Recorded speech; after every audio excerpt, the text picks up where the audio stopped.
രാഷ്ട്രീയക്കാരെങ്കിലും ഒക്കെ വിളിച്ചോ? രാഷ്ട്രീയക്കാര് അല്ല, രാഷ്ട്രീയക്കാര് വിളിച്ചില്ല. സുരേഷ് ഗോപി സാർ വിളിച്ചിരുന്നു.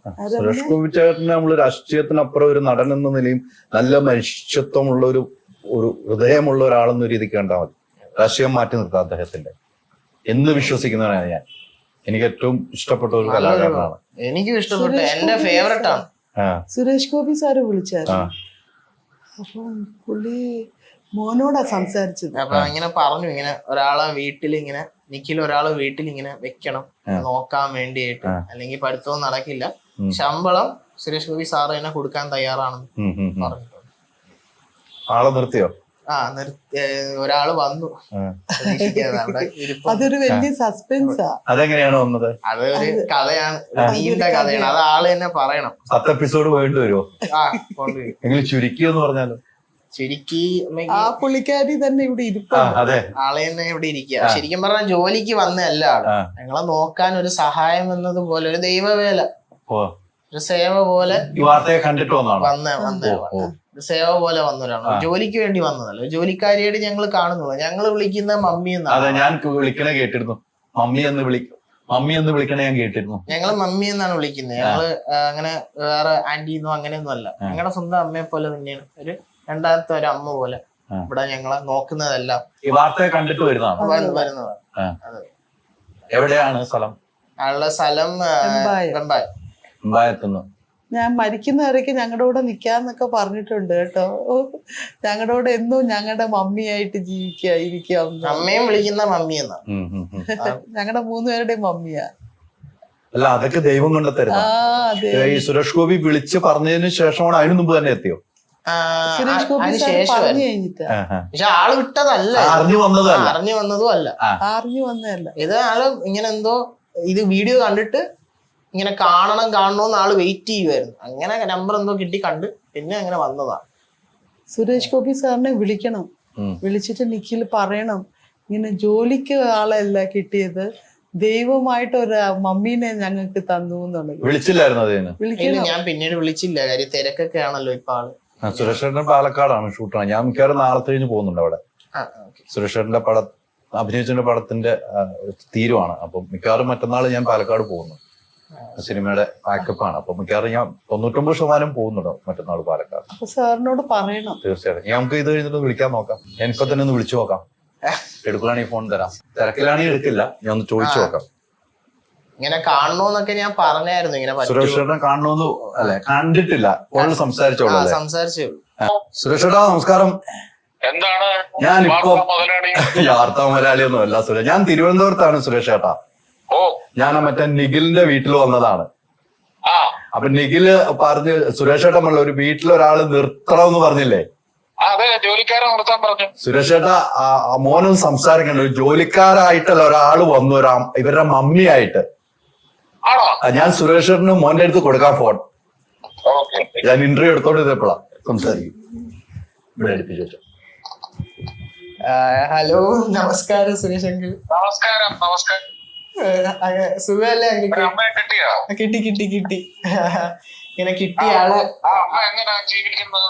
അമ്മ ഇവിടെ ഇപ്പൊ ഞങ്ങളുടെ കൂടെ എല്ലാം, ഞങ്ങൾക്ക് എന്ത് സഹായം വേണോ ചെയ്തു തരാം. ഞങ്ങളുടെ വീഡിയോ കണ്ടിട്ട് വന്നതാണ്. അമ്മയ്ക്ക് വീടും കുട്ടികളും ഒക്കെ ഇല്ലേ? ഉണ്ട്, എല്ലാം ഉണ്ട്. ഇപ്പൊ അവരൊന്നും ഇവിടെ ഇല്ല, എല്ലാരും വിദേശത്തായിട്ടാണ്. അപ്പം ആളിവിടെ ഒറ്റയ്ക്കാ. അങ്ങനെ അപ്പം ഇവിടെ വന്നു, ഞങ്ങളുടെ ഇവിടെ ഇപ്പൊ ഇവിടെ ഉണ്ട്. ഇങ്ങനെ എന്താ പറയാ, ഒരു ജോലിക്കാരി എന്നുപരി ഒരു മമ്മിയെ നമുക്ക് കിട്ടി. ജോലിക്കാരി എന്ന് പറയാൻ പറ്റില്ല. അങ്ങക്ക് സുഖല്ലേ? മമ്മിക്ക് കൊടുക്കട്ടെ. ഒരു 2-3 മാസത്തെ പ്രൊവിഷൻ അങ്ങോട്ട് വാങ്ങിച്ചു കൊടുത്തേക്കാം. താങ്ക് യു കേട്ടോ. മമ്മിക്ക് ഞാനൊന്ന് ഫോൺ കൊടുക്കട്ടോ? നമസ്കാരം സാർ. നമസ്കാരം. ഒരു 10 ലക്ഷം കൊടുത്താലും ഈ പരിമയില്ല കേട്ടോ സാർ. ഞാൻ പൈസക്ക് വലിയ വില കൽപ്പിക്കുന്നില്ല, മനുഷ്യ സ്നേഹത്തിനാണ് ഏറ്റവും കൂടുതൽ വില ഞാൻ കൽപ്പിക്കുന്നത്. എത്ര വില കൊടുത്താലും കിട്ടാത്ത സ്നേഹമാണ്, ആത്മാർത്ഥതയുള്ള സ്നേഹം. ഞാനും ഇതേ ഉദ്ദേശിച്ചുള്ളൂ. കാരണം ആ ചെക്കൻ മനസമാധാനമായിട്ടിരുന്ന് പഠിക്കണമെങ്കിൽ എന്റെ ലക്ഷ്യം അത് മാത്രമായിരുന്നു. കുഞ്ഞിനെ നോക്കുക, അമ്മയെ നോക്കുക, ഭക്ഷണം ഉണ്ടാക്കുക, ഇതൊന്നും വെച്ചാൽ അവൻ പഠിച്ച് ഒരിടത്തും കിട്ടത്തില്ല. അപ്പൊ അത് ഒഴിവാക്കാനാണ് ഞാൻ പറഞ്ഞത് ശമ്പളം കൊടുക്കാം. ഇതൊന്നും ഞാൻ സാറ് സംസാരിച്ചൊന്നും അറിയാതെയാ ഞാൻ ഇവിടെ എത്തുന്നത്. ഇവിടെ വന്നതിന് ശേഷമാണ് ആ വീഡിയോ എന്നെ കേൾപ്പിച്ച്, ശബ്ദം എന്നെ കേൾപ്പിച്ചത് സാർ ഇങ്ങനെ ഹെൽപ്പ് ചെയ്യാന്ന് പറഞ്ഞേക്കണം എന്നൊക്കെ. ഇത് കാരണം അത് ഇവിടെ വന്നതിന് ശേഷം മോന്റെ അമ്മ പറയുക ചെയ്തത് ഇങ്ങനെ പറയാം. അപ്പോൾ ഞാൻ പറഞ്ഞു ആ ഗണത്തിൽ എന്നെ കൂട്ടരുതെന്ന് പറഞ്ഞിട്ടുണ്ട്.